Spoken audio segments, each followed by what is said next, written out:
128 বছর পর অলিম্পিকে ফিরছে ক্রিকেট। এটাই যেন খেলাধুলার ইতিহাসে এক নতুন অধ্যায়। কিন্তু যেই ফিরে আসা নিয়ে এত উচ্ছ্বাস, সেটাই এখন এক বড় বিতর্কের জন্ম দিচ্ছে। কারণ ক্রিকেট খেলবে মাত্র 6টি দেশ, আর সেই তালিকায় নেই Pakistan, Bangladesh, New Zealand, Sri Lanka, West Indies কিংবা আফগানিস্তান। বিশ্বমঞ্চের সবচেয়ে বড় আসরে এই দলগুলো থাকবে না। ভাবা যায় কেন এই সিদ্ধান্ত, কারা থাকবে, কারা বাদ পড়ছে, সব তথ্যসহ বিশ্লেষণ থাকছে আজকের বিশেষ প্রতিবেদনটিতে। বিশ্বের সবচেয়ে মর্যাদাপূর্ণ ক্রীড়া প্রতিযোগিতা অলিম্পিক গেমসে 128 বছর পর ক্রিকেট ফিরছে।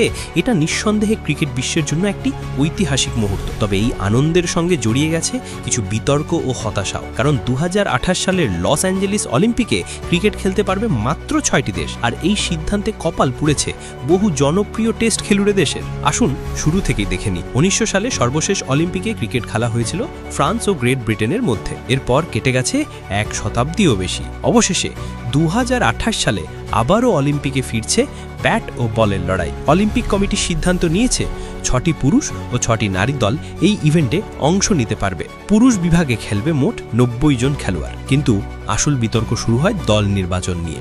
আইসিসির সুপারিশ অনুযায়ী অঞ্চল ভিত্তিক র্যাঙ্কিং অনুযায়ী দল নির্বাচন হবে। এতে করে স্বয়ংক্রিয়ভাবে জায়গা পাচ্ছে এশিয়া থেকে ভারত, ওশেনিয়া অঞ্চল থেকে অস্ট্রেলিয়া, ইউরোপ থেকে গ্রেট ব্রিটেন, আফ্রিকা থেকে দক্ষিণ আফ্রিকা, স্বাগতিক দেশ হিসেবে যুক্তরাষ্ট্র। এছাড়া একটি দল বেছে নেওয়া হবে পরে। তবে কিভাবে তা এখনও চূড়ান্ত হয়নি। আর এখানেই ক্ষোভের আগুনে পুড়ছে Pakistan, New Zealand, Sri Lanka, Bangladesh, West Indies ও আফগানিস্তান। কারণ তাদের র্যাঙ্কিং ভালো হলেও অঞ্চলভিত্তিক পদ্ধতির কারণে তারা সরাসরি জায়গা পাচ্ছে না। বিশেষ করে নিউজিল্যান্ড, যারা র্যাঙ্কিংয়ে 4 নম্বরে থেকেও জায়গা পাচ্ছে না, কারণ অস্ট্রেলিয়া আগেই জায়গা নিয়েছে ওশেনিয়া অঞ্চল থেকে।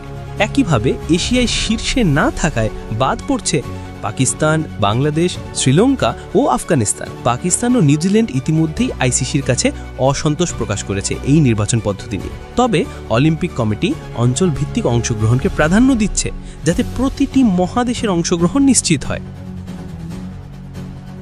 আরেকটি সমস্যা হলো ওয়েস্ট ইন্ডিজের সার্বভৌমত্ব। অলিম্পিকে সাধারণত অংশগ্রহণ করে সার্বভৌম দেশগুলো, কিন্তু ওয়েস্ট ইন্ডিজ হলো কয়েকটি দ্বীপ দেশের সম্মিলিত দল। এই কারণে 2022 সালের কমনওয়েলথ গেমসে আলাদা দল হিসেবে বার্বাডোস অংশ নিয়েছিল। অলিম্পিকেও এমন কিছু করা হতে পারে, তবে এখনও নিশ্চিত কিছু না। সব মিলিয়ে 2028 অলিম্পিকে ক্রিকেটের ফেরা এক ঐতিহাসিক উপলক্ষ হলেও সীমিত দলের অংশগ্রহণ ও অঞ্চলভিত্তিক বাছাই প্রক্রিয়া এই আয়োজনকে ঘিরে তৈরি করেছে বড় বিতর্ক ও অসন্তোষ। সামনে হয়তো আইসিসি এই বিষয়ে আরও পরিবর্তন আনবে, কিন্তু আপাতত বহু শক্তিশালী ক্রিকেট খেলুড়ে দেশকে থাকতে হবে নীরব দর্শক হিসেবেই।